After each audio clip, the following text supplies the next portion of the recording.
So, what is destroying your contentment? Now, what is contentment? Now, whenever I think about contentment, I think about this feeling of satisfaction, this feeling of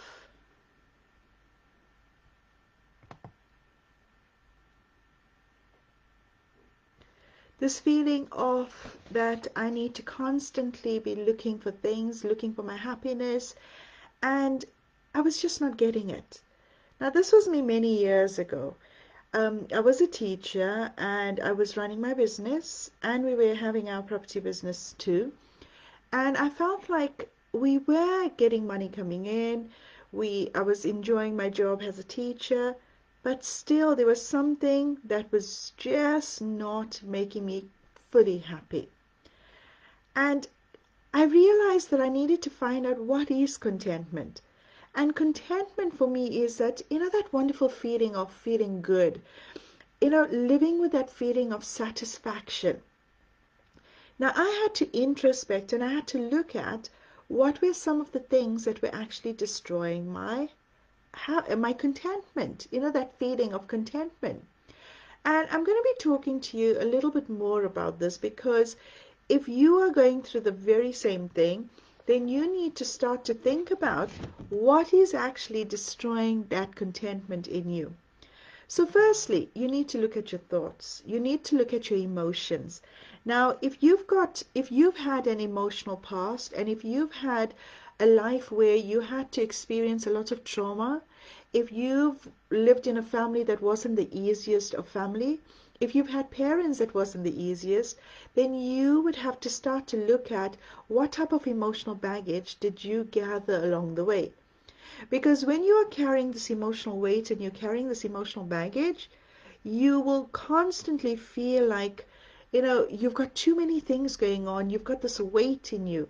So you need to take away that weight to actually start to look within yourself. Because only when you start to peel off the onion, you will get to the sweetest part.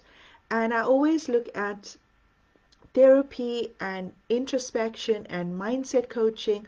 All of this has peeling that onion. So each layer you peel off, you start to discover the true you. The second thing is you need to look at the stress factors in your life. Look at all the different stresses in your life. If you are stressed and you're starting your day of stress, you are not going to feel that wonderful feelings of greatness in you. You are not going to feel that beautiful feeling of feeling blissful. Because only when you experience blissful, then you are at this point of contentment. How amazing is that? So start to look at what's destroying your nirvana. Now, nirvana is this place of bliss that you can actually get to. And there's techniques that you can use to get to this place of nirvana. And my sister's name is actually Nirvana. And so that reminds me all the time what I need to accomplish to reach this blissful state. And hey ho, the reality of life is that we cannot always be in this nirvana state, this blissful state, but we can attempt to get onto the path of doing this. And when we can start this path of getting glimpses of what bliss feels like, your mind will start to embed these new practices and you'll start to get there quicker every time you sit to do it. You also need to start to think about, what are your frequencies like? What is your energy frequency? Are you struggling with a lot of health problems? Are you struggling with, like things like migraines, headaches, and, physical ailments? Are you suffering with chronic ailments? Because when this happens, here again, your body is experiencing these physical issues because of some mental and emotional tension in the body. So we need to introspect. We need to see what are our energies like. And if the energies are imbalanced, your body is going to struggle with some form of mental and emotional tension, and this again leads to illnesses in the body. Now, for me, I think my journey started off when I started my Reiki training. I started my Reiki training, and having that attunement done in me actually gave me that feelings of bliss. I actually found that feelings of bliss, and I thank my Reiki master for this, Ranjini Woodhouse. And this was a beautiful start to a journey, because then I did my Reiki 2, I started learning other modalities, and then I became a Reiki master and I started teaching Reiki. And I always look at my life like a bamboo, like my body, my life as a bamboo. And if you leave a bamboo to stand, you'd find that the outside of the bamboo is so strong, it will go on, for years and years and years before it starts to decompose. But inside the bamboo, you'd find that it will become the home of insects and spiders and cobwebs, and debris would start to get into the bamboo, the hollow part of the bamboo. So when you start to introspect, you start to look at, you start to do a cleanup of the inside of the bamboo so that you can start to feel that beautiful energy in you. And that helps you to get to that level of contentment. I also feel like when you have love and love is flowing, you're also able to receive love. So again, it starts from you. If you feel this beautiful love inside of you and you know how much you love yourself, then you are able to give this love to other people. You can give this love to your pets, to your plants, to your children, to your partners, to your family. And everything around you, you'll be able to do from a point of love. Now, how do we get to this space? How do we get to the space where we can look at everything and we can actually start to think about and feel the love from inside of us flowing out of us into all those different things around us? I always say, that one way of doing it is by finding the light in you. Now, Lord Buddha, I have so many Buddhas around my house. Lord Buddha used to talk about enlightenment. Now, the word enlightenment has the word light in it. And I think of it as you go and you switch on that inner light. So you need to know, where is the switch? Where is this inner light that you need to switch on? And it starts off from realizing your true potential.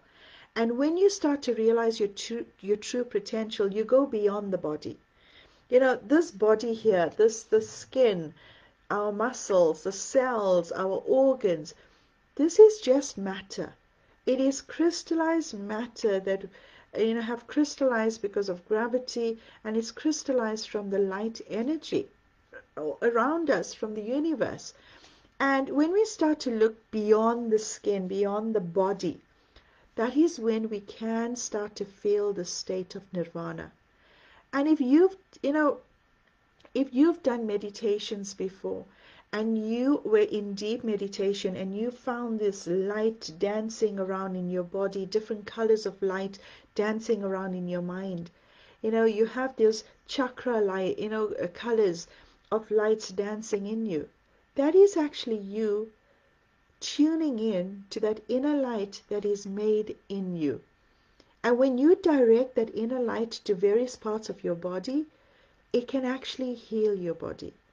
When you are in that state of seeing those beautiful lights dancing in your mind and you're just focusing on that, just one thought, that monkey in your mind will calm down, and that monkey in your mind will take you beyond your body, and you start to feel that beautiful, blissful state. Now, this is when you can realize your full potential. When you are enlightened, and you find this enlightenment of self-love, and when you can experience the love of inside of you first, then you can experience that divine love. Because most often, people talk about the love of, that love for the divine. And they talk about, you need to love God, and you need to actually start to realize that you are that divine spark. And indirectly, you are that divine, you are that God, you are that divinity. And when you start to look at your life like that, then you will start to do divine things. So when you start to realize the divinity in you, you start to do divine things. And part of that is knowing and understanding this enlightenment. And when you can do this for yourself, when you start to love yourself, then you can also start to love everything and anything else around you. And how beautiful is that? So this kind of enlightenment actually can change the way your DNA works. It can change the way your body works. It can actually reverse illnesses in your body. It can, change the way your cells regenerate. It's like a wound, how a wound heals. It's like you finding your superpower in you to do your self-healing all the time. So this is when the healing takes place, and I think it's just the most beautiful feeling. And if you have any other ideas, it's just please share them with me. And I just love this feeling of knowing that contentment lies within us. And this contentment, for us to realize it, we need to realize the self-love in us, and we need to go beyond the body. And some of the things that do help us for that is yoga, meditation. Meditation is so, so key. Finding that time to actually still the mind and get your thoughts just to one thought.